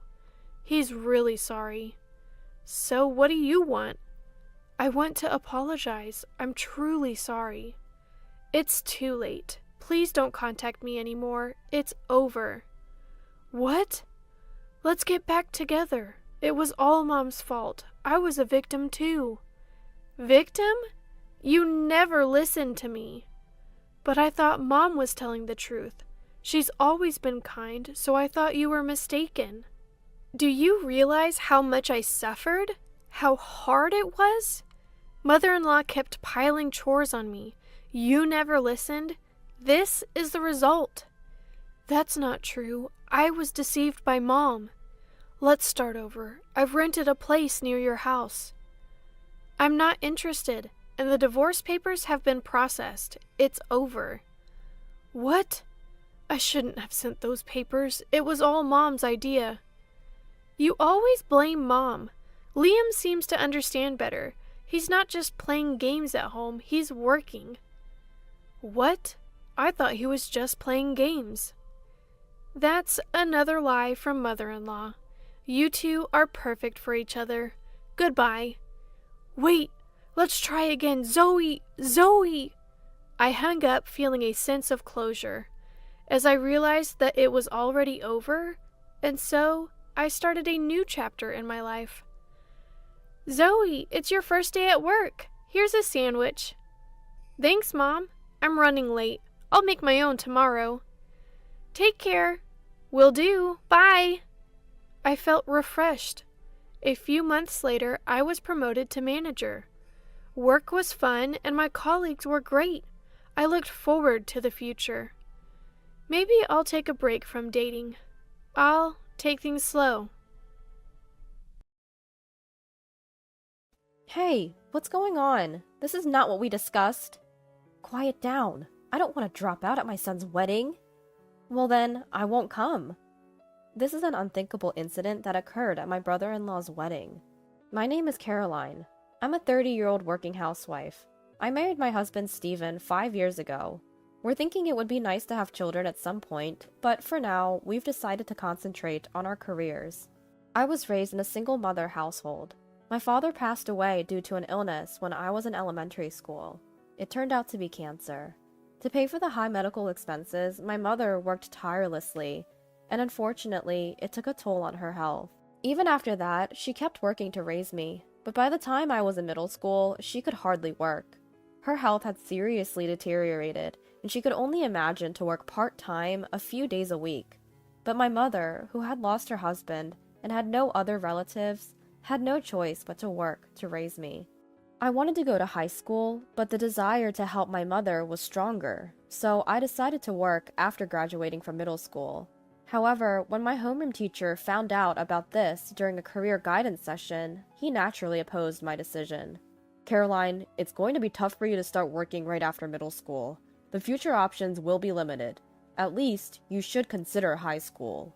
"But I want to start working as soon as possible to ease the burden on my mom." "Caroline, there are scholarships available now, and you can go to night school or take correspondence courses while working during the day. There are many options, so think it over. I'll return this career guidance form to you. so please write at least 2 other career options besides getting a job, and hand it in within the week. I reluctantly took the form returned by my homeroom teacher and decided to research on the internet using my mother's cell phone when I got home. When I started typing in the search window, I saw search stories that my mother had probably looked up. High school scholarships, financial assistance for non-taxable households, high school welfare benefits. I was curious, so I decided to search for them. Then I found out that there are indeed scholarships and various other systems available, just as the teacher had said. And for households on welfare, it seems that money needed for school supplies and tuition fees are also provided. I might be able to go to high school without burdening my mom. I was not entirely uninterested in further studies to begin with, so I began to hope a little. I decided to compare each system and opened the search history. And below the pages I had searched, there was something incredible. There were histories of question and answer sites and city websites my mother had searched for. Search history showed signs of keyword searches for welfare application, conditions to receive welfare, what to do when denied welfare, and not allowed to apply for welfare. These search histories seemed like cries from my mother's heart to me. Perhaps my mother had researched for my sake, learned about welfare, but was turned down at the counter and couldn't receive an application. Seeing this, I just couldn't think or research about going to high school anymore. And then the weekend came. When my homeroom teacher asked me, "Have you thought about your career path?" I replied that I simply couldn't consider going to high school. As expected, my teacher looked dissatisfied. Though no further guidance came during that moment, my mother received a call from the school in the evening. After hearing the situation from my teacher, she confronted me. "Why are you thinking about getting a job? If it's about money, I'll figure something out. Please, just go to high school." I responded, "But Mom, you know you've been denied welfare, right? I know going to high school costs more than a scholarship can cover." "How did you know?" "I saw it when I borrowed your cell phone. Since Dad passed away, it's been just you and me. What am I supposed to do if something happens to you? Please don't push yourself anymore. I'll work once I graduate to make up for all the hard work I've put in." Tears streamed down my mother's cheeks at my words. The person who was probably the most worried about my education and our finances was my mother herself. Sobbing, she hugged me and kept repeating, "I'm sorry. I'm so sorry." Thus, due to my strong will, I decided to work right after graduating from middle school instead of proceeding to high school. However, finding a job as a middle school graduate was very difficult, as most job postings required at least a high school or an associate's degree. Even if the job didn't require a certain level of education, an ordinary middle school graduate with no qualifications would likely be rejected during the paper screening process. Eventually, I ended up working part-time until 6 p.m. after graduating from middle school. One day, I was called in for a meeting by my boss, who proposed that I work as a full-time employee once I reached the age equivalent to a high school graduate. According to my boss, my diligent work ethic despite my young age had been noticed. There were some conditions to meet, but I gladly accepted the offer. Afterwards, I fulfilled the conditions set by my boss and was promoted to a full-time position in April of the year I turned 19. Despite many hardships, my life was sailing smoothly. It was around this time that I met my current husband, who I was introduced to as a business partner. We got closer through work meetings and began to discuss personal matters. He also lost his father in a traffic accident and was raised by a single mother, similar to my situation. We clicked instantly over our shared experiences, which eventually led to a relationship and marriage. When we went to meet his mother, she initially welcomed me, but turned hostile when she learned that I was a middle school graduate. "I can't believe you didn't even go to high school. We may be a single mother family, but I managed to send Steven and his brother Robert to high school and college. Even if it required scholarships, it was possible to attend high school. What was your mother doing?" "Mom, that's no way to talk. Our circumstances were due to an accident, and we also had compensation from the other party. Caroline's family has its own issues. It's not fair to compare like that." If you do your research and follow the proper procedures, there are many grants and supports available. No offense, but it makes me think either she had poor grades that prevented her from going to high school, Or both mother and daughter are simply ignorant. Either way, she's no good as your wife. I can't approve of a marriage with such a woman. The harsh words I received had left me deeply frustrated. My brother-in-law, Robert, had mocked me incessantly for only having a middle school education, making acceptance by my husband's family seemingly impossible. Eventually, we defied their approval and got married, sort of eloping, and had a private ceremony. Given the circumstances surrounding our marriage, my husband and I found ourselves largely estranged from his family. Nothing improved over time. Our relationship was merely superficial, limited to basic greetings. Then, one day, we received a phone call from his family. "Hello, Stephen. Robert is getting married. They are planning a wedding ceremony, and we were wondering if you and Caroline could attend." Just like that? Out of the blue? What a turn of events. After treating Caroline so coldly all this time, you guys sure are feeling generous now, aren't you? I do apologize for that, but Robert's bride-to-be insists she wants blessings from all the family members. Please, for the sake of your mother. Stephen and I discussed it at length and decided that if this could be a chance to mend relations, we would attend the wedding as his mother wished. On the day of the ceremony, my husband was asked to come earlier than planned to help out, so we ended up going separately. Although they told me it was okay to arrive just in time for the start, I decided to go a bit earlier so I could greet my in-laws. However, when I arrived at Hotel A as instructed on the invitation, there was no sign of a wedding taking place, and there was no one else around just for a wedding. So I decided to ask the hotel staff, "Excuse me, I have this invitation for a wedding here?"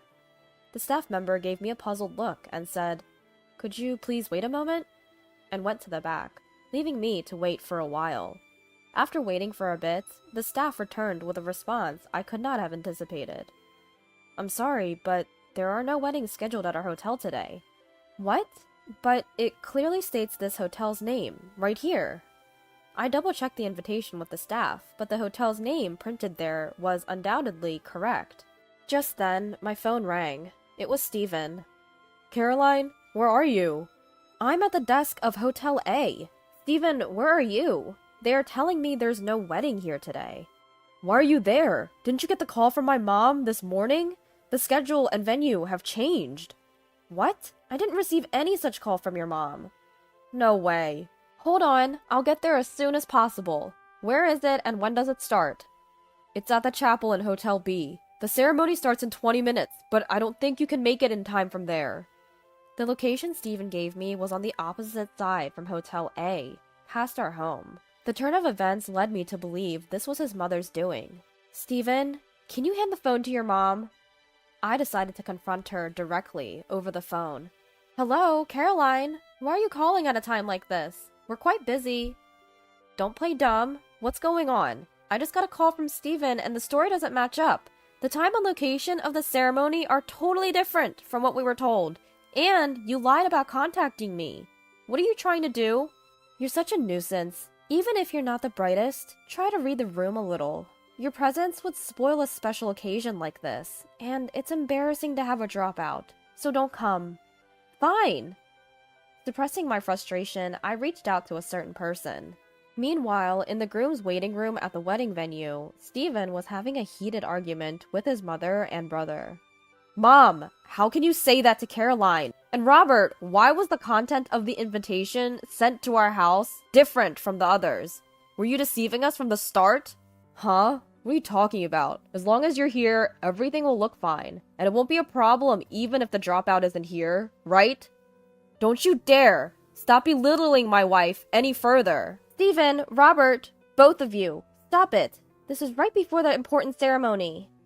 Who do you think caused this massive bride harassment at this important ceremony?" At that moment, there was a knock on the waiting room door. Outside the door were Robert's bride-to-be and her parents. "I heard that you declined Caroline's attendance. Robert, can you explain why this has happened?" There's a reason for this. It's embarrassing, but my brother's wife only has a middle school education, so she's not the kind of person who should be here." "That's right. My eldest son's wife, Caroline, is a dropout. But my son went against my wishes and married her. She and her mother lack common sense and are a disgrace to our family. It's too embarrassing to invite such a daughter-in-law here." At the words of Robert and his mother, the bride covered her mouth with her hand, and her parents exchanged glances with clouded expressions. Robert, even if it's true, there are things that are acceptable and things that are not acceptable in society.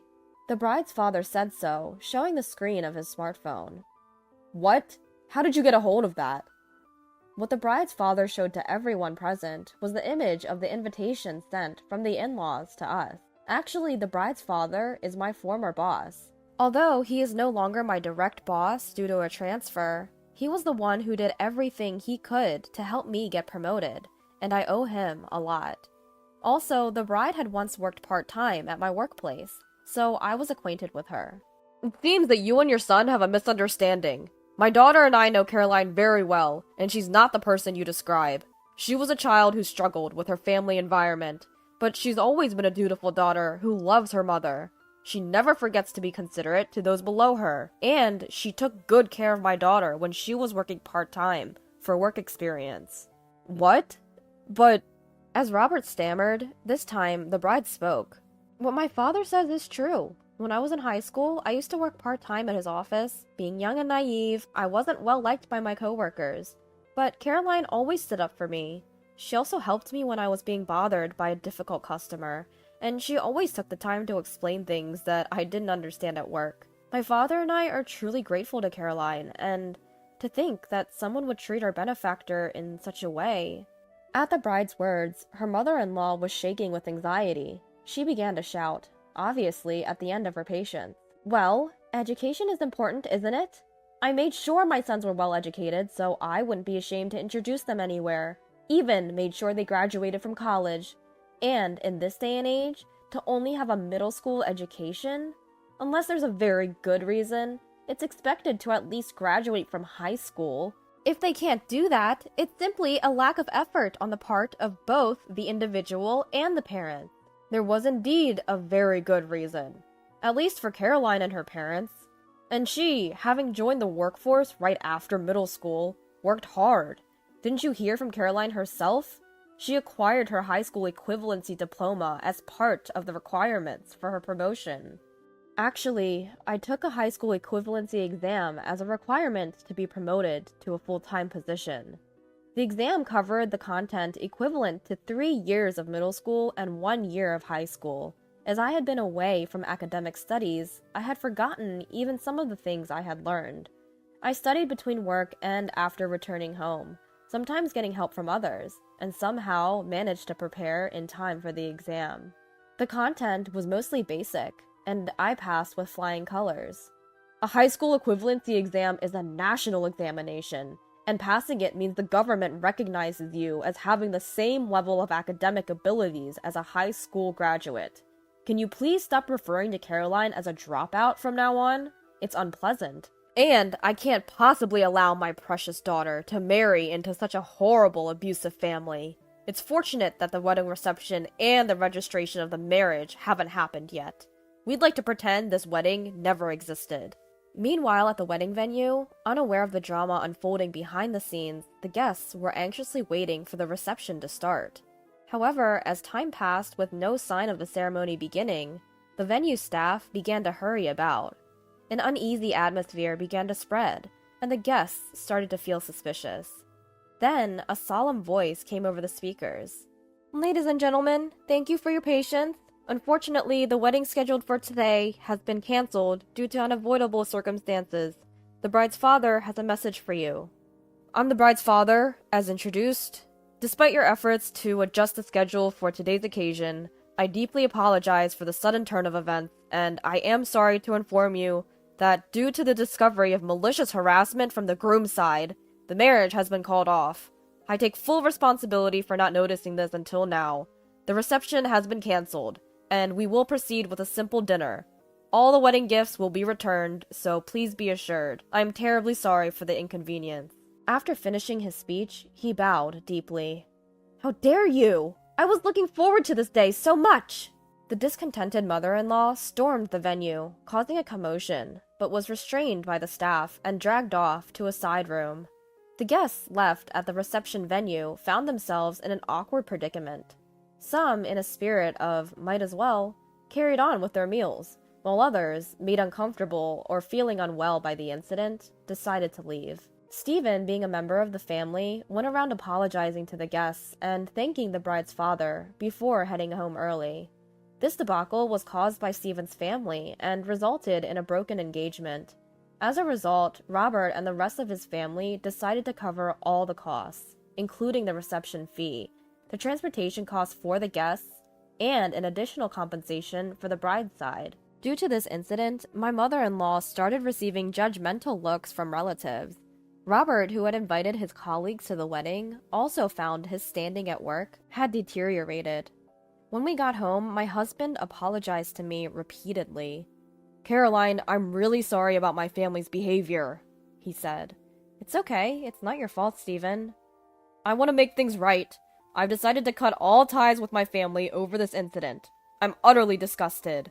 We live quite close to my mom's house, so how about we move closer to your mom and start over in a new place? If it's okay with you. We could live with your mom." "Really? Thank you, Stephen." I agreed to Stephen's proposal, and we started to live with my mother.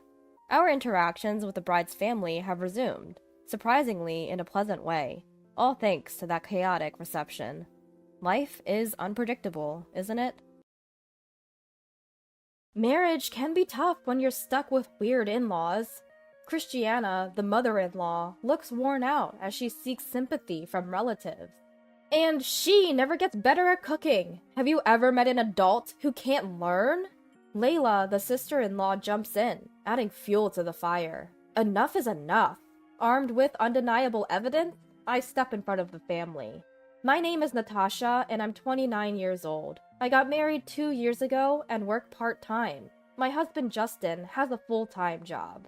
We met through friends and got married after dating for 2 years. We live in a house that was rebuilt on my in-laws' property. That was one of the conditions for our marriage. I initially opposed it because I wanted us to build our own home, but I've learned something since getting married. Justin never stands up to Christiana or Layla. He treats Christiana like she's a goddess, which was a shock to me. He tries to make sense of even her most nonsensical statements. Even when I suggested that living on the same property might be uncomfortable, Christiana shot it down. My opinions are secondary now, though we considered a 2-family home. It would be cheaper to build and would save on utilities, but Christiana's selfishness exploded again. She insisted on living alone, complaining about hearing other people's noises, so we ended up building a small, separate house for her. I still don't understand why she was so against it. If anyone should be unhappy, it's me. She even refuses to install a shower in her place and comes over to ours every day. She insists on being the first to shower, claiming it affects her health otherwise. Every day I come home to find Christiana has let herself in and is lounging around after her shower. She even goes through our fridge like it's her own. She complains, "At least keep some beer chilled for me after my shower. You're so inconsiderate."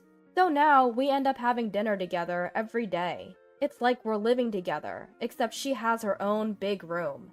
But that's not the only issue. As mentioned before, Justin has a sister. She's quite a character, and very different.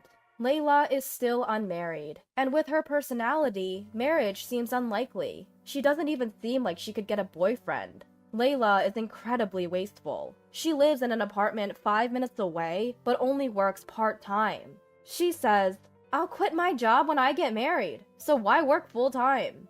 But I think the real reason is her obsession with a minor, unsuccessful idol. If you don't work part-time, you won't be able to take free time off. Even though it's a service industry, it's impossible for a full-time employee to take a day off every weekend. For Layla, these events are her top priority. She brags about being recognized at every event. She buys multiple $10 photos, and her room is filled with them. And that's not all. To keep up with her idol events, Layla always shops for secondhand designer goods at consignment stores. So she's always decked out in worn-out, outdated brands. Yet her pride is sky high, and she constantly looks down on me. I'm not into flashy fashion or secondhand items. Still, she snidely comments, "With your plain face, wearing those clothes, you'll just blend into the background." She's got a talent for backhanded compliments. Ever since I got married, Layla has been asking for stuff every time she sees me. Not just clothes and bags, she even takes photos against our home's walls to post on social media. She's a total show-off. She even asked to borrow my engagement ring for an idol event. I firmly refused. I can't risk losing it. What Layla and Christiana have in common is their high pride. Despite not having much income, they have expensive taste. They insist on organic vegetables and only eat meat from well-known brands. They even say we have to go to a poultry farm to buy eggs. Because these two eat dinner at our place almost every day, I've started to hate dinner time. They claim they're here to make sure Justin doesn't eat anything weird. Despite their health-conscious talk, both are surprisingly overweight. They must have a lot of snacks at home, and they take out their daily stress on me. Their demands make no sense. For example, they say, "Wash the curtains once a week! Dust and allergies will make us sick if you don't vacuum every day." I think twice a year is enough for the curtains. I've never seen anyone wash curtains weekly. We're two adults with dual income. Our house stays clean without daily vacuuming. They just want to complain about something. And yet their own homes are filled with clutter. There's no way someone with a dust allergy could live in such a place. You might wonder why I married into this family. Simply put, Justin deceived me. He told me grand lies. First, he said saving money was his hobby. We never splurged on dates, so I believed him. I'm not used to luxury, so his frugal lifestyle felt comfortable. I thought we'd save money to invest in our hobbies. When I shared this with Justin, he seemed very sympathetic. But after marriage, I found out his financial situation was entirely different. He's not the same person I dated. He also lied about enjoying his job. He tries to find excuses to skip work. His company probably knows. And his entire family just wants to work me to the bone. Here's the strange part. Justin told me to quit my full-time job when we got married. He said one condition of our marriage was for me to become a housewife. I was too excited at the time and lost my sense of judgment. I never liked my job, and I had always admired housewives. I saw posts from housewife friends who always kept their homes clean. I wanted to support my family in a sparkling clean home like hers. But once I started married life, everything was different from what I'd heard. First, when we were in the process of rebuilding the house, it turned out Justin had loans, so we couldn't get a mortgage. Even the home builder was surprised. We were told that if we had land, the loan would most likely be approved. About not having any other loans, Justin had lied. But we were already married, and I was determined to build the house, so I lent Justin the money. Before marriage, I never thought I'd be responsible for the debt Justin accumulated while he was single. The silver lining was that I liked to save money and had a decent amount saved up. That's how I could cover Justin's debt. Otherwise, I couldn't bear it. My savings were almost entirely depleted when we got married, and the day I could become a housewife never came. I had to look for part-time work right away. Fortunately, I found part-time work quickly, as long as I wasn't picky about the hours. Even with a day's income, it's tough to get by on Justin's salary alone. Plus, we want kids someday, and we need emergency funds. So I took all the part-time work I could get. But the people in our house are not cooperative at all. They treat me like a servant. They insist that housework is my sole responsibility. They don't even wash their own dishes. Christiana says part-time work doesn't count as a real job. It's insulting. I want to tell her to try working herself. But if I talk back, even a little, she says, "If you can leave, then leave." There's a limit to what I can earn from part-time work. I regret quitting my job. Christiana tells me, "You can't live without Justin's income. Women should be more submissive." I don't want to be told to be quiet by the world's most nagging woman, Christiana. I was troubled by the daily harassment from my in-laws. Then something unexpected happened. Layla had a mental breakdown. Apparently, she was deceived by someone she met on a dating app, spent all her money, and was ultimately abandoned. She said she bought him everything he wanted. She spent all her money, even her living expenses, and rent. At that moment, I inwardly laughed at Layla. Was it an illusion that she and Christiana looked down on me so arrogantly?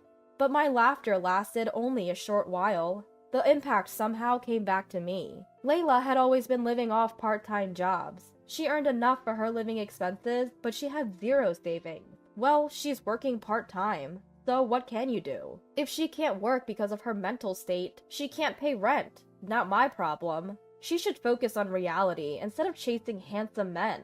She's an adult, she needs to solve her own problems. Given this financial situation, a family meeting was held. Seeing Layla's grim face, I realized how scary illness can be. Christiana and Justin brought lots of Layla's favorite foods, trying to cheer her up.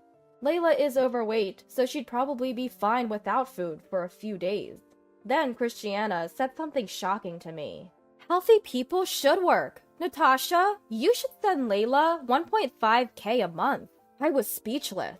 Why should I send Layla, who brought this on herself, 1.5K every month? I couldn't wrap my head around Christiana's unexpected suggestion. 1.5K is too much, even for sending money to a college student. It's ridiculous. Then even Justin chimed in.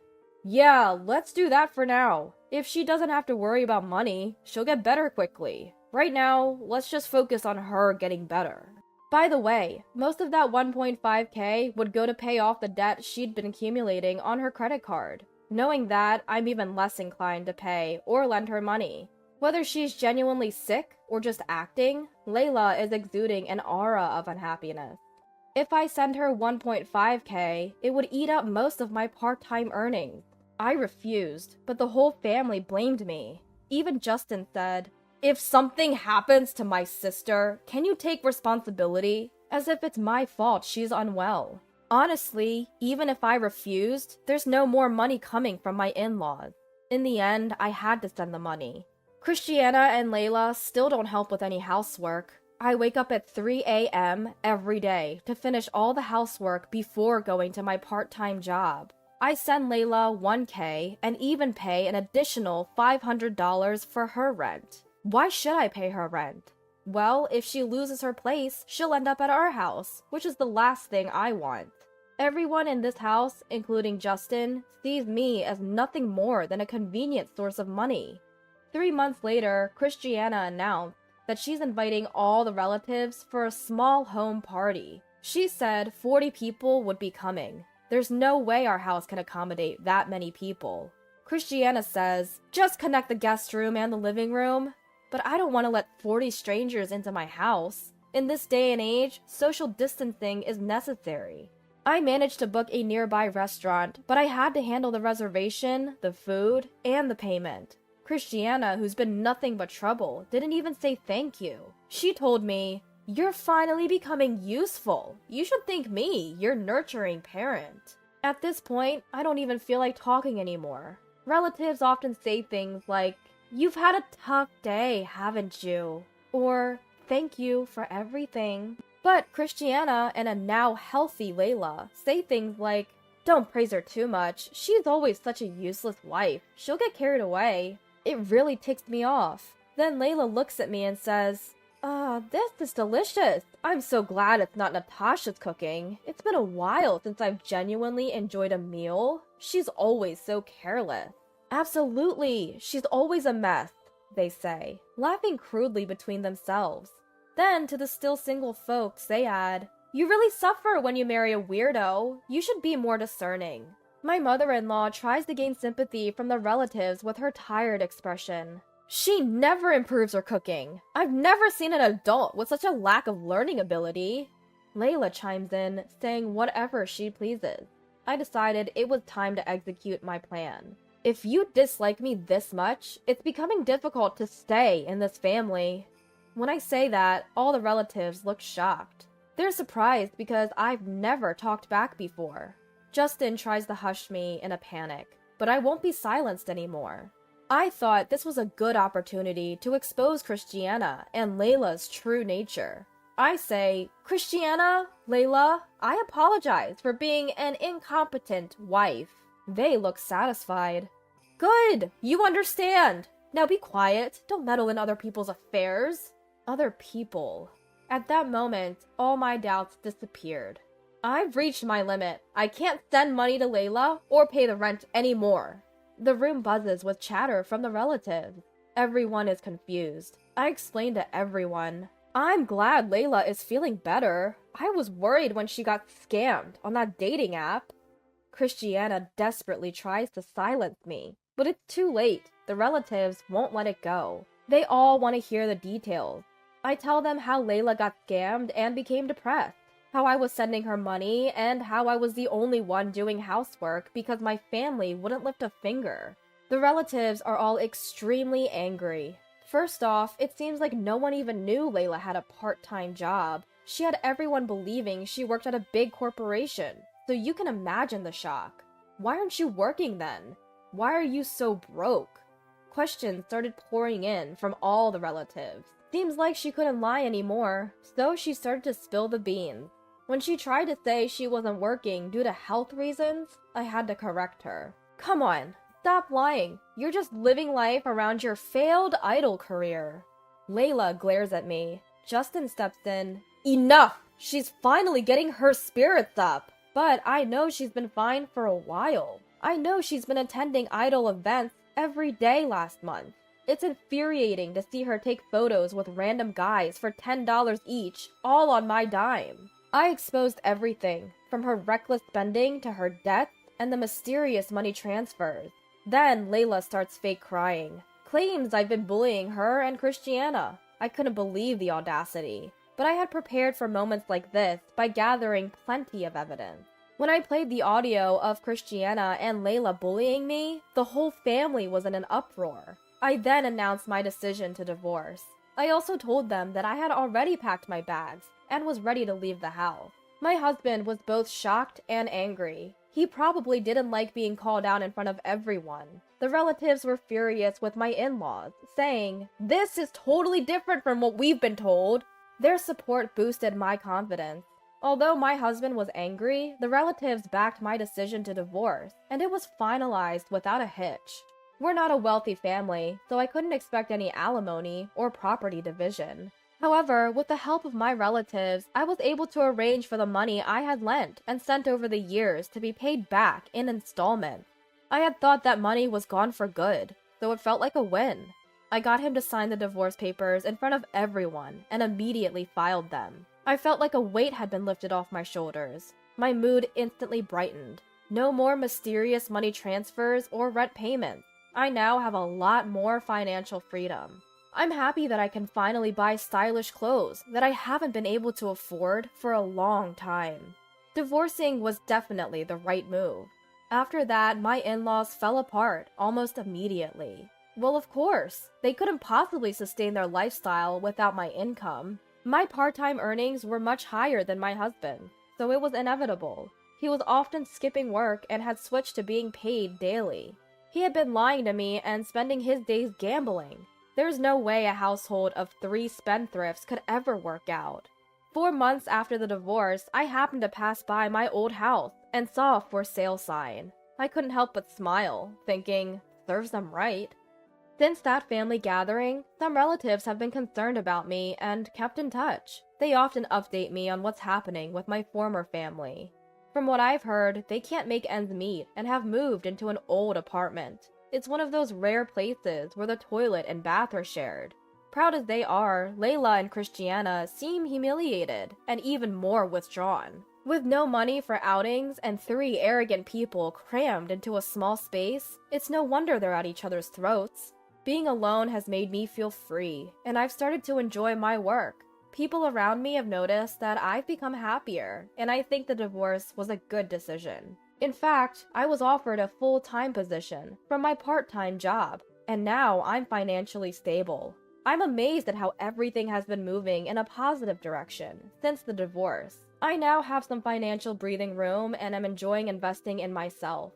From now on, I plan to take better care of myself and grab hold of happiness. I got rid of all of your stuff because you decided to go home without telling me. When I returned from caring for my mother, back home, these shocking words were thrown at me by my husband. A quick look around the house confirmed that none of my personal belongings were anywhere in sight. Why would you do such a thing? You left me here all alone to go back home. It's your fault for not listening to me. With that, my husband flung the newspaper he was reading at me. I let out a heavy sigh at his childish behavior. My name is Lucy. I am due to retire at the age of 65 this year. but have accepted an offer to continue working till I'm 70. My husband Joshua and I were introduced by mutual friends. We married 2 years ago.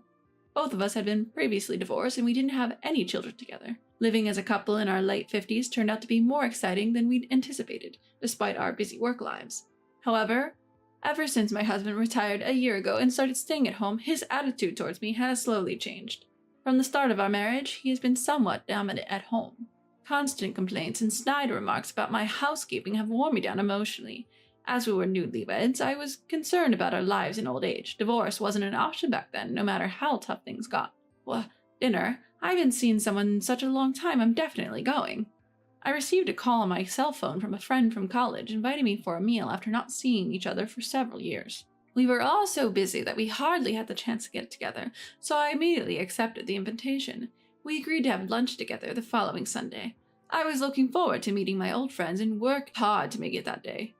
To make sure I arrived on time for our meeting, I left the house. While my husband, who usually sleeps until noon since his retirement, was still asleep, I left a handwritten note before heading out. Sorry to keep you waiting, you're all early. I planned to arrive 15 minutes early, but my friends were already there. We just got too excited and arrived too early. Today, 2 of my high school friends, who also attended the same college with me, were joining. We've been the best of friends. As our chatter was blooming, it was time for our reservation, so we headed to the restaurant. It was a casual and welcoming place. Since I was always busy with work, I rarely had the opportunity to visit places like this, which made me very happy. I haven't been to a place like this since my youth. You're exaggerating. Let's come here as many times as you want after you retire. But you extended for 5 more years, right? People who can work are different. We don't have to wait until I retire. We're going to have lots of fun from now on. Various dishes were served, and we savored them. We reminisced about our student days and discussed our thoughts at our current age, having a wonderful time. It's been a long time since I laughed this much. I haven't had a restful moment at work or at home for a while. As I thought about this, a hurried sound of door opening and a panicked voice from the restaurant staff caught my attention. Wait, isn't that man Lucy's husband? You're right. He's coming this way. What? No way.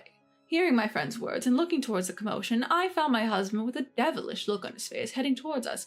I instinctively looked away, but the next moment all the dishes on the table were knocked to the floor by my husband.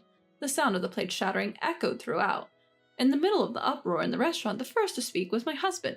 Why did you go out without preparing my meal? What? What are you talking about? You always manage to eat without me making anything. I'm talking about today, and you're wasting money in a place like this. It's my money I earned, and I'm free to spend it how I want, right?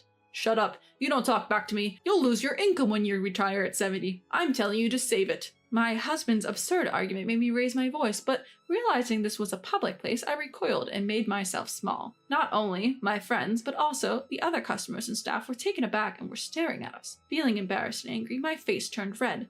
Then one of my friends stood up. Why are you here all of a sudden? We're just friends gathering for a meal. As a husband, I think you should understand that much. That's right.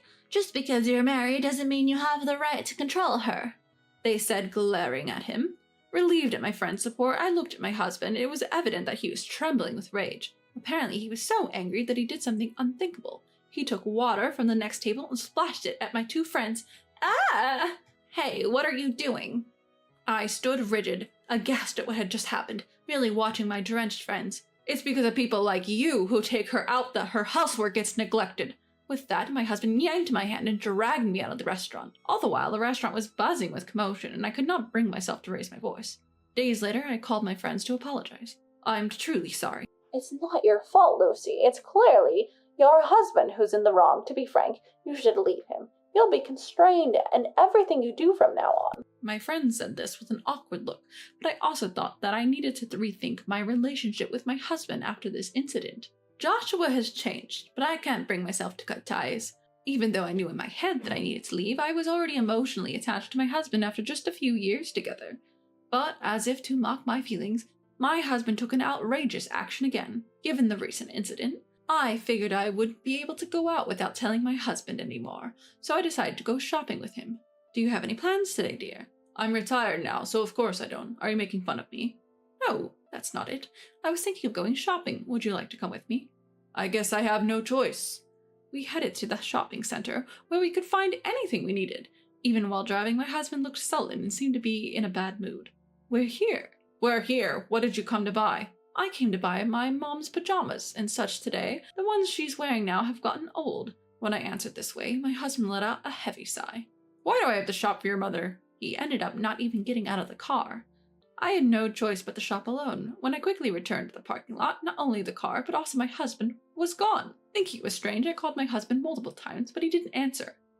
Could it be he went home first? I searched around for a while, but I couldn't find my husband in the end. Since I didn't have money for a taxi fare, I ended up walking home. It was a 1-hour walk carrying bags. Being nearly 60 years old and lacking in regular exercise, I had to take several breaks and eventually arrived home in 2 hours. When I got home, my husband was laughing heartily while watching TV and drinking beer. When he noticed my return, he looked at the exhausted me and laughed again as if mocking me. How many hours did it take you to get back? That's because you left me there. Why would you go home all of a sudden? Your shopping isn't my concern. Now hurry up and make dinner. He said, then he leaned back on the sofa and turned his attention back to the television. I'm not done talking. Even when I shouted at him, he ignored me. Being repeatedly subjected to my husband's selfishness, my frustration reached a boiling point. At this time, when I was feeling mentally drained, I received a call from my mother's home care nurse informing me that my mother had fractured a bone. My 87-year-old mother had been living alone since my father passed away and usually as a helper to assist with daily life. Apparently, she had accidentally tripped over the entrance's step, and I was told she would need constant care for a while. You see, my mom fractured a bone and needs care. I'm going. Hey, wait, what about my dinner? And besides, she should be fine on her own with just a fracture. What are you saying? My mother is elderly. If we leave her as she is, she won't be able to walk or eat on her own. As I argued back against my husband's selfish remarks and prepared to go to my parents' home, he said something unbelievable. If we leave her alone, won't someone from the other side come to pick her up? Then we wouldn't have to deal with her anymore, right? He smirked as if enjoying my reaction. You're despicable. Ignoring him, I stormed out of the house. I could hear unbearable insults being thrown at me from behind, but they no longer reached my ears. I had been holding back, but after hearing him talk about my mother in such a way, something inside me exploded. At that moment, I decided to take revenge. For a week, I stayed at my parents' home to take care of my mother. As expected, my phone wouldn't stop ringing with calls from my husband, but I ignored them all. While concentrating on my mother's care, I couldn't help worrying about my future life. I could continue working until I'm 70 so I can work for another 5 years. However, I was prepared to quit my job for my mother. Knowing that just thinking won't help, I decided to return home once to discuss the future with my husband. When I arrived home, the front door was unlocked and my husband was sitting on the living room sofa with his arms crossed. I'm back. I hesitantly called out to him, and the words that came out of his mouth were unbelievable. I threw away all your belongings because you went to your parents' house without permission. What? In a panic, I looked around the house. Indeed, all my personal belongings had vanished. My clothes from my wardrobe, my cosmetics from the bathroom, everything. The album with precious memories of my mother seemed to have been discarded as well. Why would you do such a thing? Where did you throw them? Give them back. What's with the attitude? If you can't listen to me, then get out. What? Whether it was because I was being defiant, he was irritated and hit the table. Seriously, you incorrigible man. I wonder if my mom had seen through your character. Having lost the energy to even get angry, I sighed heavily and looked down at my seated husband. Our marriage certificate. Huh? What are you talking about? Our marriage certificate. My husband, who hadn't expected to hear that, widened his eyes in surprise. We didn't submit it, right? Us? In fact, my mother was strongly opposed to my marriage to him. Looking back, I wondered if she had sensed something about my husband back then. She adamantly refused to permit our marriage. There were also circumstances at work where it were more convenient for me to keep my maiden name, so we had discussed waiting until each of us retired to submit the marriage certificate. We were in common law marriage. So we're not legally husband and wife? That's right. We even had separate insurance cards. And I had been left to handle all official documents. You must have completely forgotten about the existence of the marriage certificate, so you threw it away, didn't you? I coldly stated this, staring at my husband, still seated on the sofa. Since we haven't submitted the marriage certificate, we're not legally a couple. Plus, I built this house before we got married. Wait, you can't be serious. Indeed, I am serious. The one who needs to leave is you, Joshua. I can't live with someone as horrible as you. Wait, hold on. You've changed since you retired, Joshua. If it was just the nasty things you did to me, I could still forgive you, but it's unacceptable for you to badmouth my friends and mother. Wait, I was just jealous. You can still work while I can't. And you even said that you can work for another 5 years with re-employment. I was planning to work in the same department even after my retirement. But the company told me to move to an insignificant department. I couldn't swallow my pride. When I refused, they simply cut me off at the age of 65. As he said this, he hung his head and glanced sideways at me. He probably expected me to gently encourage him, as I used to do in such times, but none of that matters now. I went to the kitchen to get a garbage bag, and just as my husband had done with my belongings, I began to throw his things into it, one after another. I delivered the final blow to my husband, who was stunned by the scene. You seem to be relying on my income and savings after your retirement, but since we're not a couple, I want you to leave this house. You'll have to get by on your own from now on. Wait, I apologize for everything, so please don't kick me out. It's too late for regrets now. Goodbye. And so I managed to take my revenge on my husband and became free. After that, my husband lost his place to live, and as he was wasteful with money, his savings are almost zero, so he's living a very poor life. Of course, he can't make a living on pension alone, and given his high pride, even finding reemployment seems hopeless. He's said to be eking out a living with daily part-time jobs. He's been disliked by his relatives for a long time, so there's no one to help him. This is truly reaping what you sow. On the other hand, I started living with my mother. I was worried about my mother's health, and since her home was getting old, I invited her to live in this house. I managed to balance my work and caregiving with the help of understanding from my workplace and using caregiving services. It's very busy, but I'm living fulfilling and enjoyable days every day.